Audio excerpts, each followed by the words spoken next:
Can you read that? I can't.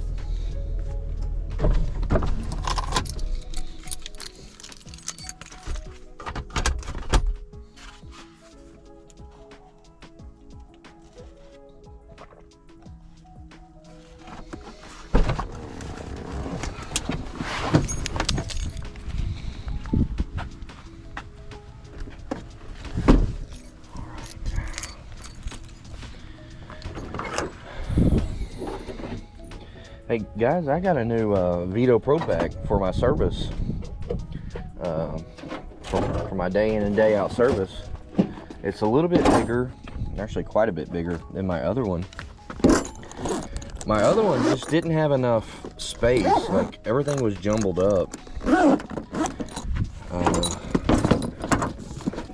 I like to carry the right amount of tools to basically get any service done without running back and forth to the truck. And my other one just wasn't cutting it.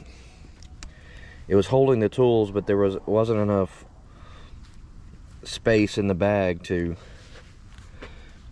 kind of keep all the tools in line. But anyways, grab these.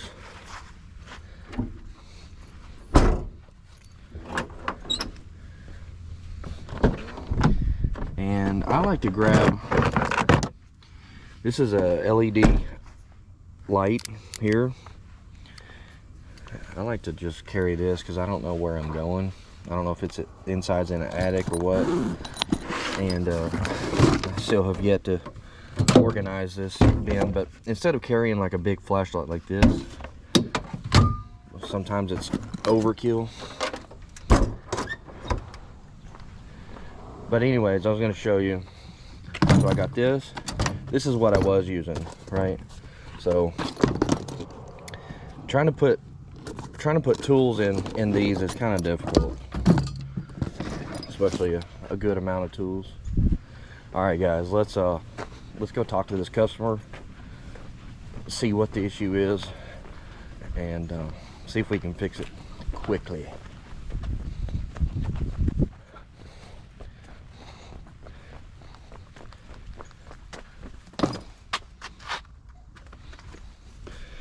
I forgot his name. Zhang Shin.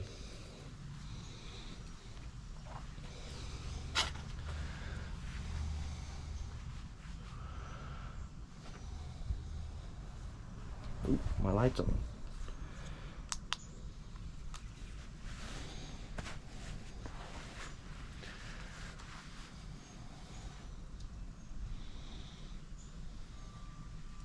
I tell you this, guys, he better be home. He better be expecting me because I'm early. I pulled up 3 minutes early. I told him I'd be here at 9 a.m. There he is.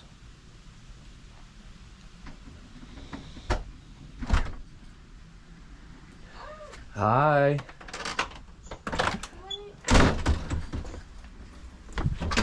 Hello, how are you? Hey, how are you? Miss Shin? Yeah. Is Zhang here? Huh? Is Zhang here? No. No? Okay. All right. Mr. Shin? Yeah. Hi, I'm Andrew. I'm Shin. Nice to meet you. Nice to meet you. Good to be here. All right, let's figure out what the problem is. What is it? Not cooling? Not doing? Okay. It's cooling, It is. but about like around 100 degrees. Mm-hmm. We set up like a temperature usually 78 degrees. Mm-hmm. But it's not cool down. Okay. It doesn't reach 78 when it's 100. About 80 or 81. Ah, okay. Something like that. Okay. So, and then before, about like 2 years ago, Mm-hmm. like the same problem. Okay. And then I call the another technician. Okay. Then they say the like a Freon gas. Freon, yes. Yeah, Uh-huh. Freon gas. Okay. The low Freon gas. That's Okay. why I put in the Okay, so And then, so you suspect it might be the same thing? might Yeah. the same problem, but I don't know. But I might. Yeah. Okay, so it was doing the same thing back a couple years ago? Like that. Okay. Yeah. Okay. All right. So and then you can I'll check it all out and let you Yeah. know. I'll do. Where's your thermostat at? thermostat.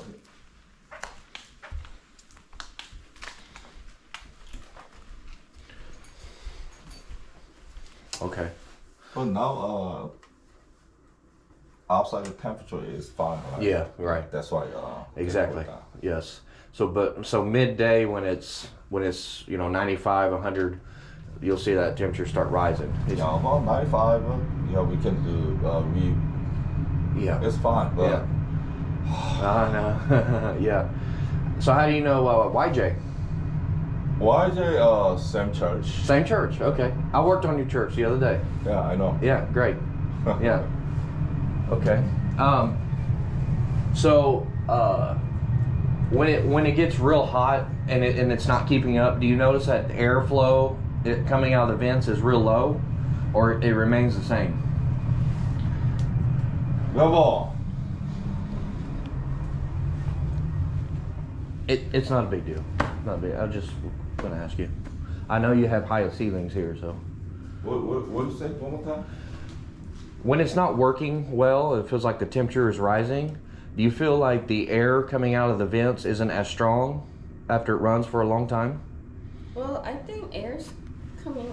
I mean, we can feel the air, but Mhm. the air is not. Not cool. So even when it's not cool, you can still feel airflow pretty strong through Yeah. wherever you're set at? Okay. It is keep running. Okay. Like, we hear it, Mm-hmm. but it just the temperature is hot. Okay, all right. So I'm gonna go outside, I'm gonna check your refrigerant and see. I'm expecting it to be low, okay? Especially if you had to fill it a couple Yeah, years ago. checking. So I'll I'll come in and show you. Okay, all right. Is it which way is the outdoor unit? the Condenser? the fan The outside unit outside the unit right there. on this side. Okay, all right. And your indoor? Where's your indoor unit? Is it Indoor attic? unit is on the top. Attic? Yeah. Yeah. Okay. How do I get up there? What? Oh,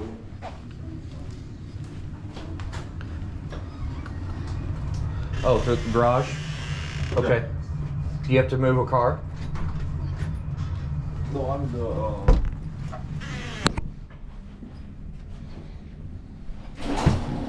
Okay, you don't have to move your car. Perfect.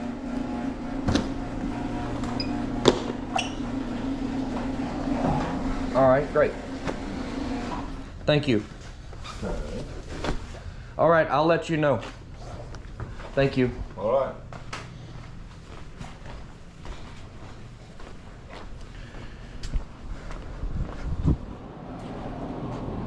All right, guys. So the reason I asked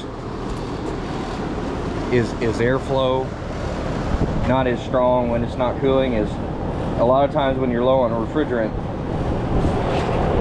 the indoor coil will freeze up. And of course, when it freezes up or freezes over, airflow coming through the coil is blocked. And once it's blocked, it's not pushing any air into the supply ducting. So I guess I have to be an acrobat and reach back here.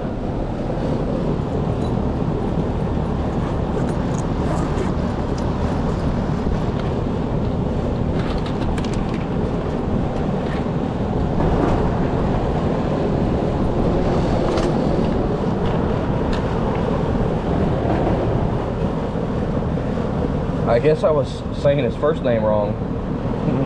said, is Jean here? I said, huh?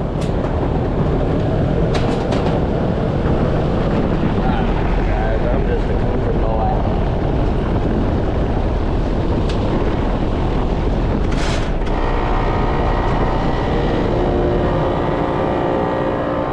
Well, that's not good.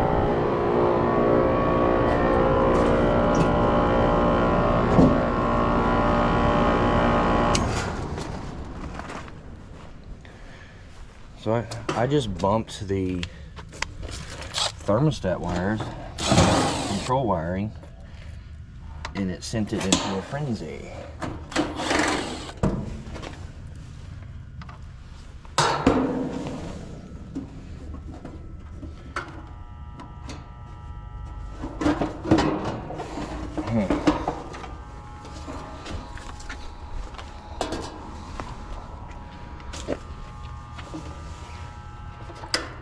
Look at that.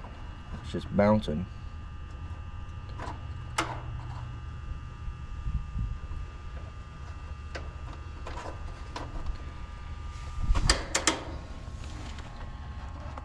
What's going on here?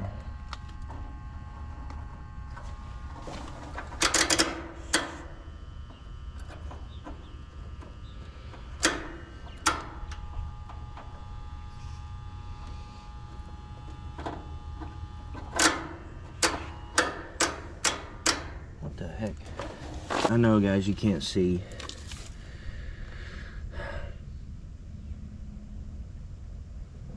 I can't even see.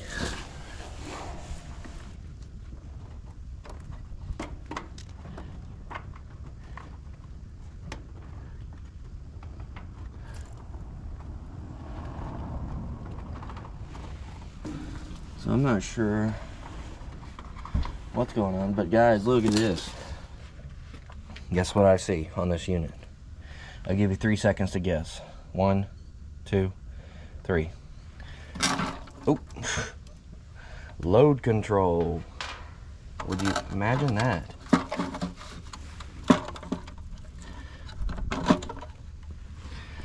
Here's another load control, guys, and it's wired in right there. So as you heard, customer stated 85, 90, even at 95 he said outside, which would be like midday, it's cooling fine. But when it gets above 95, all of a sudden it starts heating up inside. Ooh, I don't like that. I got a lot of positive feedback on that video that has 17,000 views, where I was showing where I disconnected the load control from the power company. I got a lot of negative feedback. Well, that's not your responsibility. That's not your job. Oh, you should have left it on and just let the customer know. Whatever, guys. I'm in the business of making my client comfortable immediately. And so what I'm going to do, and I don't care what you think about it, I'm gonna disconnect this and I'm going to wire it back up properly, and then I'm going to turn it on and check refrigerant charge. What do you think about that? Yeah, well, whatever.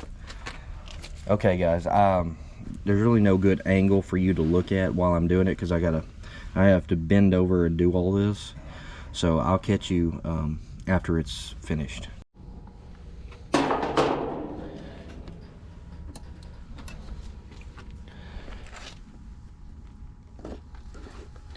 All right, fellas and ladies, I've got the load control taken off.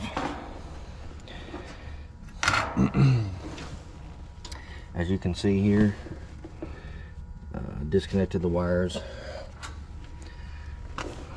So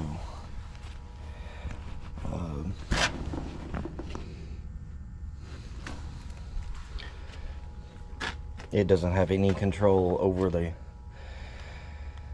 unit anymore.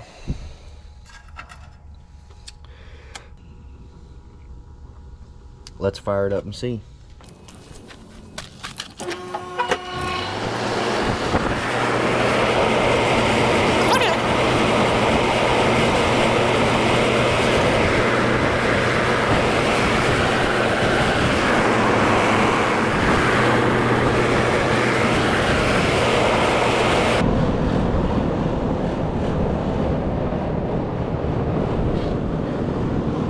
Okay, the coil does not look bad.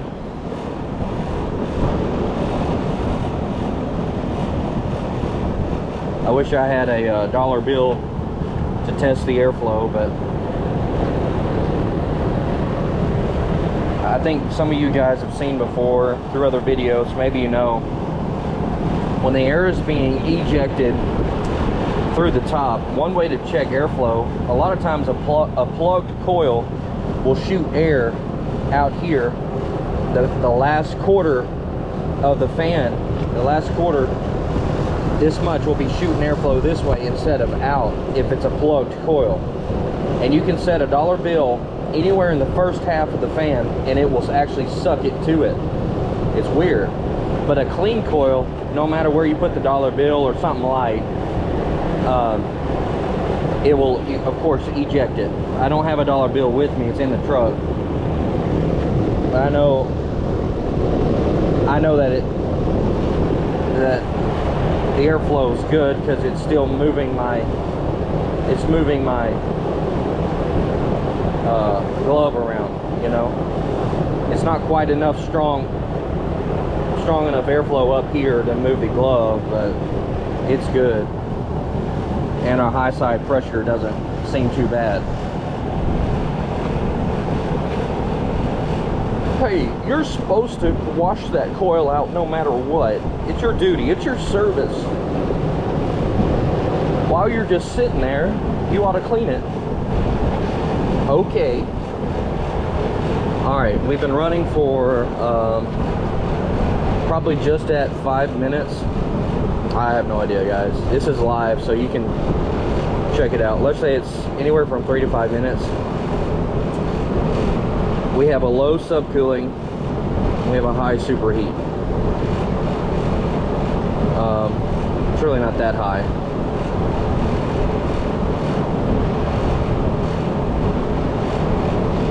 But I tell you what, let's go into that attic and check that attic out while we're waiting. So we're doing something productive while we wait. Satisfy the haters.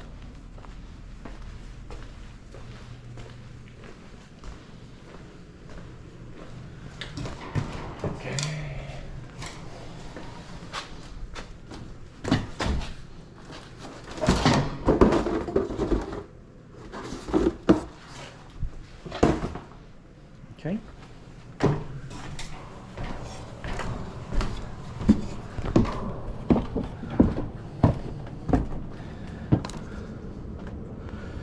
All right, we have an OSHA approved walkway. It's not screwed down. Perfect. 1/4 inch plywood. That's perfect for me. 6'4", 275. Not sure if that's going to hold me or not.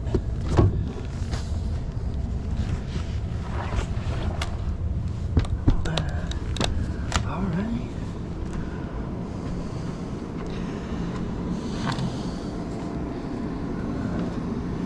Got a nice carrier system. The pan is dry. Let's check. There's no water in the trap or the gamut.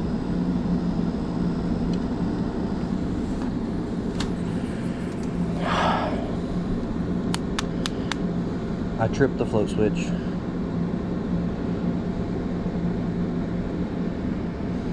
But what I wanted to come up here and see too is the see if it was actually a TXV, and it is. Let me get over here so you guys can see.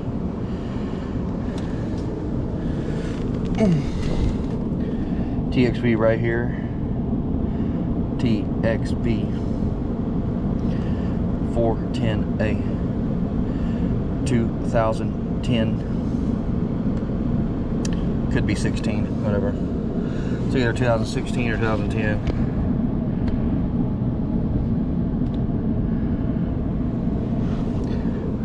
You guys let me know in the comments. Does carrier do the year in the first two numbers or the third and fourth numbers? So it's 1610. Is it 2016 or 2010? I'm gonna lean towards 16 due to this unit being in pretty good condition and it being 410A. 2010, they were still pumping out R22 units. So guys, I'm still holding this switch in to give the compressor a little reprieve before I fire it back up. Yeah, you got to be careful taking that thing out and putting it back in live. You'll hit the float on the side and it'll disconnect it. It's a rookie mistake. Ugh. I still make them every day. Why am I not getting better? All right, let's put it back in. There we go. So we have a float switch killing power to the thermostat, which is fine. So I know, guys, this is all a deduction. This is Sherlock Holmes kind of stuff. The client states that when it gets hot outside, the unit blows, but it doesn't blow cold air. So I know for a fact this float switch is killing power to the thermostat. How do I know that? Because when I killed power to the float switch, it cut the outdoor unit off and the indoor blower. Okay, if it was to only cut the outdoor unit off or breaking Y, the indoor blower would still run. But it didn't. It shut off after 30 seconds as well.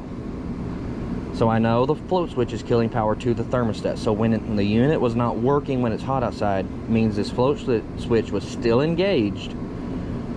All right, but no cooling. Okay, what could that mean? All right, so the indoor unit is still operating, blowing, right? So we know it's not our float switch causing the no cooling issue. What could it be? Could it be the dreaded load control? No way. All these online guys say, no, it's only cutting it out 15 minutes a day. You know, there's no way a load control could just screw up your indoor air conditions for 15 minutes. Come on, man. I work at McDonald's and I even know that.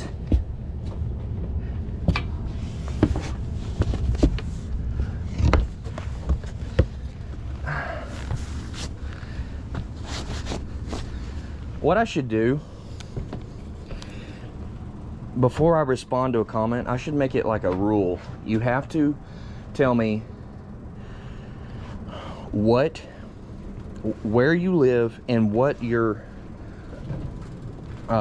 employment status and where you work is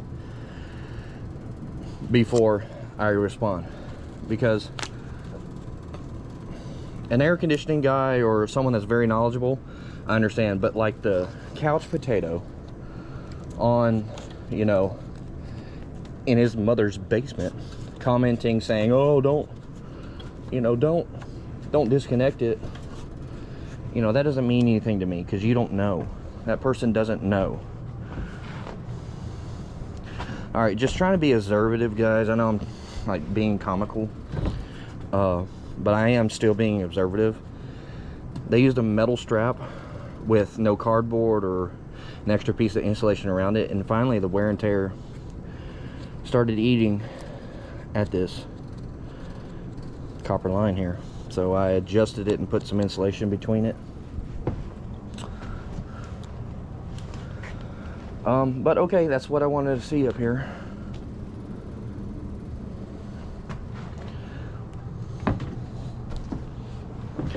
Oh, we got some wigs. Holy moly. What the heck? All right. Okay, let's go back to the outdoor unit. Hey man, you're not going down the right way.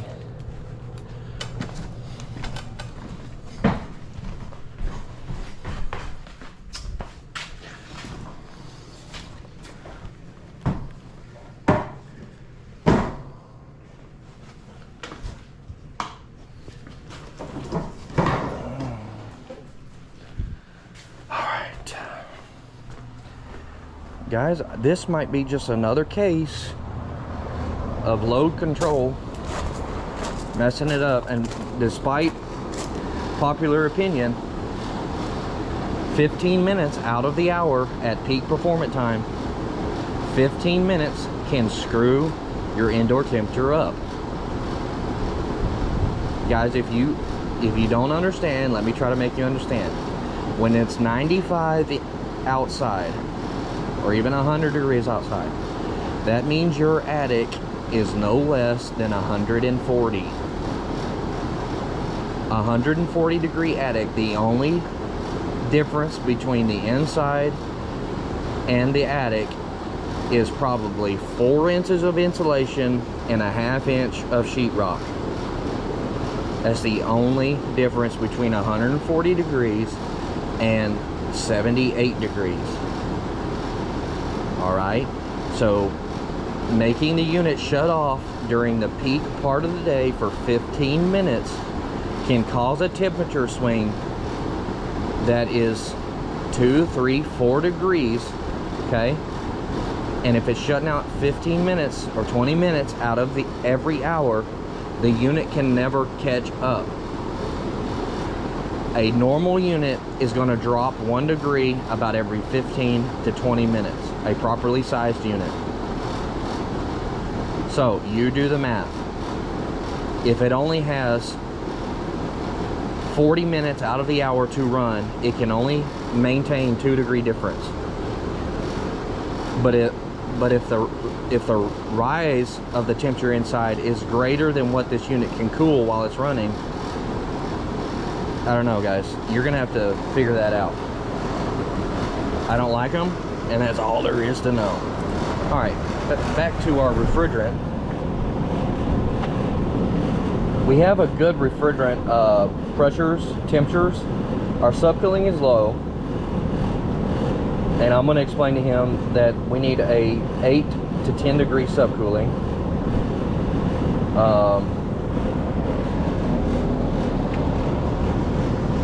To maintain a full column of liquid going to the valve up top. Okay, so I don't know, guys, if it's blurry or not. I can't see the screen, but this says indoor TXV subcooling 10 degrees.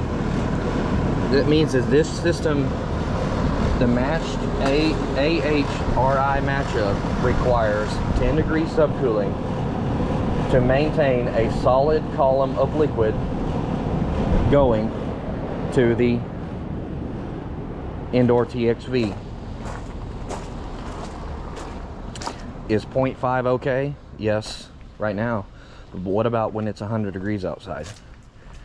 Do you think that unit can condense that liquid better? Nope. All right, let's talk to Shin. Take our shoes off. Mr. Shin?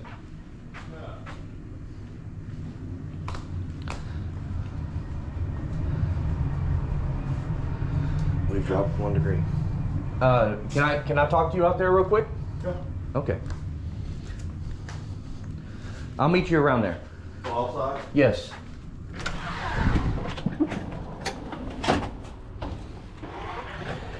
Respect the culture, guys. Respect the culture.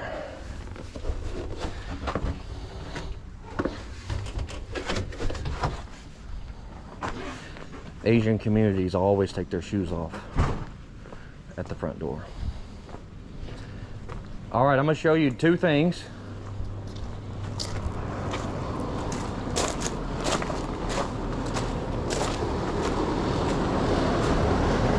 Are you familiar with what this is? Both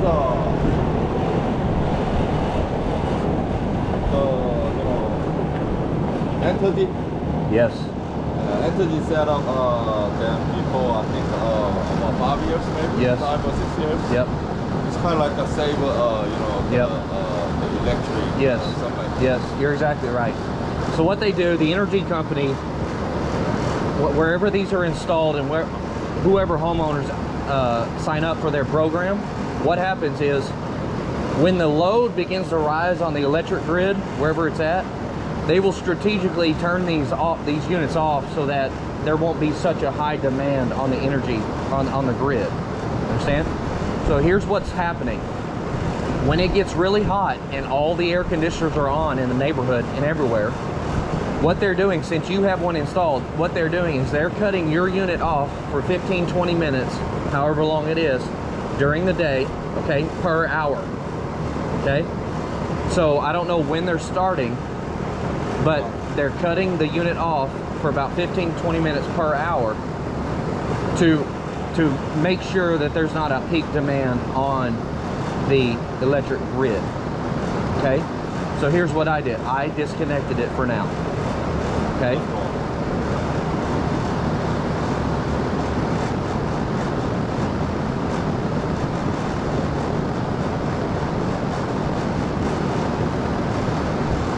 You say disconnect? Yes. But it's fine, disconnect? Yeah. Yeah. It's not illegal? No. What I would probably do is you contact the energy company. I do recommend you doing that because they are giving you some sort of rebate or whatever. Do they give you like a is it $20, 20, 25 Something like that, yeah. per month, or is this one time? One time? Maybe. I personally, now this is your home. I personally don't feel like this is worth your $25 because when it's 100 degrees outside, Yeah. right? If this turns off for 20 minutes every hour, that means your indoor temperature is going to rise if it's off for 20 minutes. If the AC unit is not running, it's going to rise 2 to 3, 4 degrees. I don't know. Because what you have to realize is this indoor, if it's 100 degrees outside, your attic temperature is going to be a little 140, 150 degrees hot. Okay? And the only thing separating your indoor temperature from your attic is a little bit of insulation and a 1/2 inch of sheetrock. That's not a whole lot. Okay? So what I'm saying is, when they shut your unit off, your house immediately starts climbing in temperature, and when it comes back on, this unit doesn't have enough time to run to cool the unit back down before they shut it back off.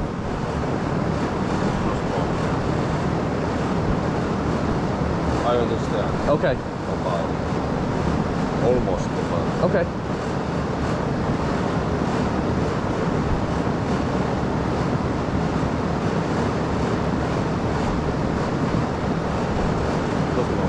Yep. My wife. Oh, your wife? Okay.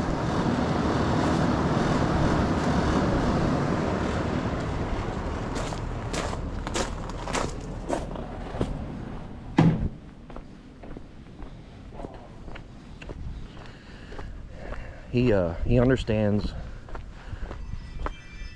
I guess 70% of what I'm saying, but not totally. So he's calling his wife out, which is fine.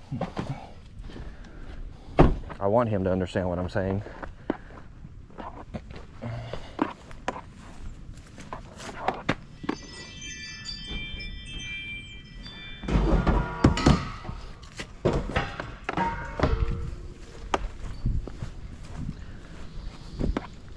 Guys, it's really cooling off here. I just felt a cool wind. So I don't know if a storm's brewing or what. So I'm gonna have to explain this again totally to the wife, and she's gonna have to make him understand.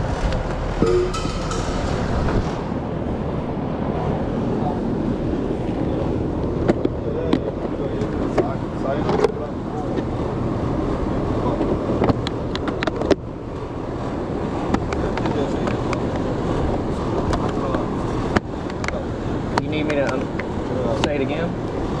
Want me to explain it to you? Okay.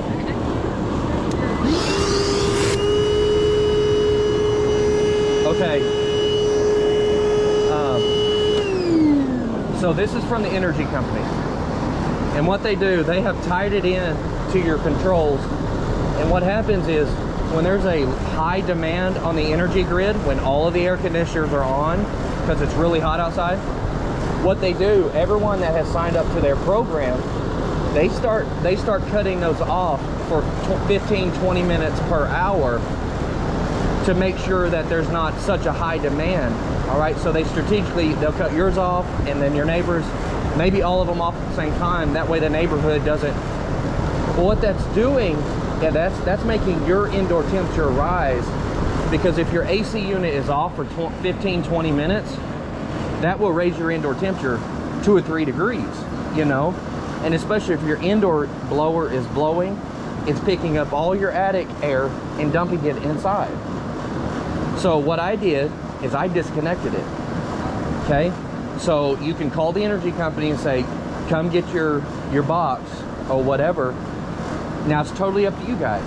Is it worth your $25, or is it worth taking out and letting them know, come pick up your box, we don't want it anymore? Because what's happening is, if this unit is shut off 20 minutes out of the hour, the unit can only run 40 minutes out of the hour. And 40 minutes is not enough time to bring the house back down 3 degrees. So what's happening is the heat's rising, the AC brings it down a little bit, and then it rises again. And before you know it, the house is at 85, whatever you said. And, you know, that's not good. So what I did, I disconnected it. It's not controlling the AC anymore. And so that's one thing. And also, I need to add just a little bit of refrigerant. And then once this is done, I think you're going to be good to go. You're very welcome. So this is our big issue here. But another issue is our refrigerator is just a little bit low. Okay? You're very welcome. All right. All right, guys. Hopefully I explained that well enough.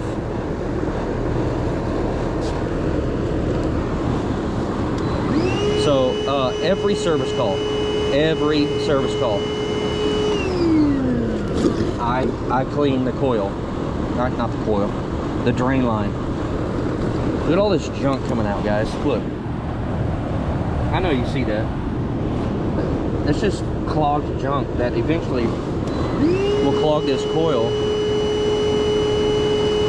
I keep saying coil, this drain line, and it'll be a callback. Hey man, you were out here a week ago, said my AC was fine, I thought you fixed it, it's off. And you come back out here and you're like, oh man, what did I miss? And you come to find out it's a drain line that you should have cleaned, you know, tripping the switch. You know, it doesn't take much longer to do it. I'm actually sucking out a lot of water. This drain line was holding a lot of water. So, and it's the little things that'll save your butt. I'm not joking you. It's the little things. I don't know how many times, I've said this in previous videos, I don't know how many times me, techs that I've hired, go out to a service call. You know, it's always been a policy of mine to clean the drain line, but sometimes we just forget. We got a lot on our plate that day, and you know, we're just, you know, we change the capacitor, check the charge, make sure we're good to go, whatever, and we head out. And we forget that there's a drain line that needs to be cleaned, and you're out there like the same day. A lot of times it happened the same day. That's nasty. We're gonna have to clean that out. All right, guys. I think we're gonna leave it here. This is our final temperature pressures. We've been bouncing from like almost 9 subcooling down to 7.7, anywhere in between. There we go. Now it's adjusting. But I'm gonna leave it here. I'm very comfortable with these numbers here. I can tell you I did add more than 2 pounds. That was I didn't account for the long line set. It's like a 50-foot 7/8 line set. It's quite a bit. I'm gonna weigh it here in a minute at the truck and get an official weight that I added. It's gonna equal more closer to 3. I'm not gonna, if it's over 3, I'm only gonna charge them for 3, maximum of 3 pounds, because I told them it would be around 2 to 3 pounds. So I don't like to go, well, actually we use 7 pounds. Yep, I'm so sorry, but that's gonna be $15.99.99 if you don't mind. No, that one's on me. I could have used 4 pounds. Now you guys in the comments are gonna be like, well, you didn't have your weight scale with you. I agree, I probably should have, but I'm gonna weigh it at the truck. I had 7 pounds and like 3 ounces in it last time I used it, so we're gonna weigh it at the truck and see what the difference is. It doesn't matter what the difference is. I'm only gonna charge them for 3 pounds if it was over 3 pounds, because that's what I told them. But anyways, fellas, that's pretty much where we're gonna wrap this up.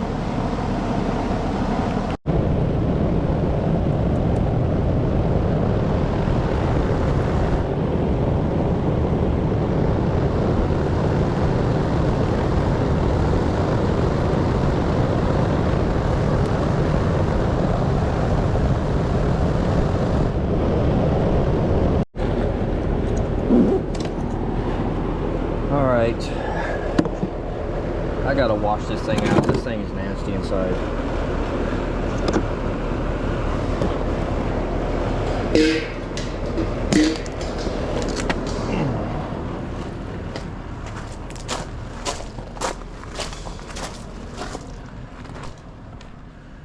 Oh, he closed the garage. I guess I'm done.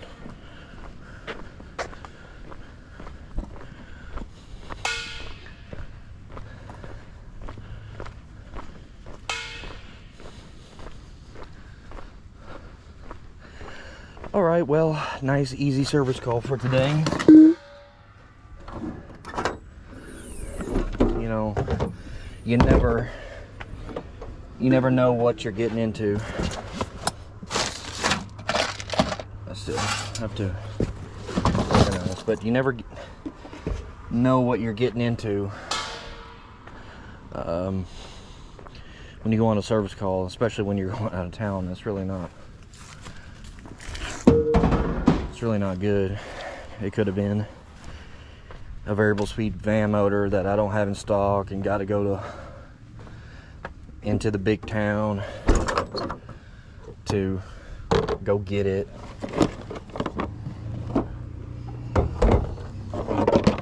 But a simple charge, hey, we can do that. All right, guys, I'm gonna wash this nasty junk out, and I'm gonna talk to the customer, get payment, and then I'll see you back in the truck. All right, guys, we're pulling out of this service call. You saw it all, guys, basically from start to finish. There's really nothing I didn't show you. Load control, removal, refrigerant charge, and drain line evacuation, and just checking the unit out. Went upstairs, made sure there was a float switch on it. It was. So, you know, just the normal process of my service calls, kind of checking everything out. No, we're not going inside, taking the blower housing apart, checking the capacitor, checking the amps of the blower motor. That's not, this isn't a maintenance, guys. We're here to fix the issue. I know a lot of guys want to, and it's obviously people who don't own their own AC company. If they do, they're going to quickly find out that that's not profitable. And what I mean by is doing several steps that customers don't need or necessarily want to pay for. Or you can just spend your time however you want to, you know. And what I mean by it is, so the AC unit's not running at times. That's a float switch, or maybe a capacitor that's weak, you know, and, you know, something crazy or something like that. It's not a blower motor, because they're saying the blower motor stays on, it runs fine, so I don't need to go up there and check that. I don't need to go up there and check the transformer and make sure there's 24 volts and not, you know, 21. You know, I'm there to fix an issue, not go through the whole system. Now, if they want to put a maintenance agreement together with me, we can do that in the full time, you know. That's what we do on a maintenance, but we're not doing our, what our company's doing now today, a 36-step point inspection. I don't know what the 36 steps could be. I don't feel like 36 is necessary, but whatever, guys. Y'all do what you want. I'm gonna run my business the way I see fit and the best bang for the buck, you know. But I'll do my due diligence. I'll go up there, make sure the units has a float switch. You know, do all the necessary steps, but I'm not taking it to the nth degree on every service call, guys. It's not happening. I'm there to fix an issue, fix it, and if they want to do further service, well, by all means, I'm going to charge for it, and they'll get the best service thereafter. He asked, you know, of course they don't know, so they just ask, oh, so that you mean there's a leak? Yes, there has to be like leak, because it's like air in your tire. Air in a tire doesn't just magically disappear, right? There's something going on with it. Either the Schrader valve is leaking, or doesn't have a cap on it, or there's a nail in the tire. You name it. Air just doesn't disappear. So that's like a refrigerant system. If you're low on refrigerant, that means there's a leak in the refrigerant circuit. So I told him, I said, honestly, you being just a few pounds low, and it's 410A, and maybe this was recorded, I don't know, but it might not be worth us leak checking, because we're going to charge $175 to do a leak check, to find the leak. That's to get the soap bubbles out, pull the panels apart, get the leak detector out, you know, the whole works. And he said, oh, okay, and can you fix? I said, okay, now that's a different animal, because you have to pull all the refrigerant out and do a nitrogen test. And about at that point, he said, oh, no. And I said, it's going to be expensive, okay? Got to take this call.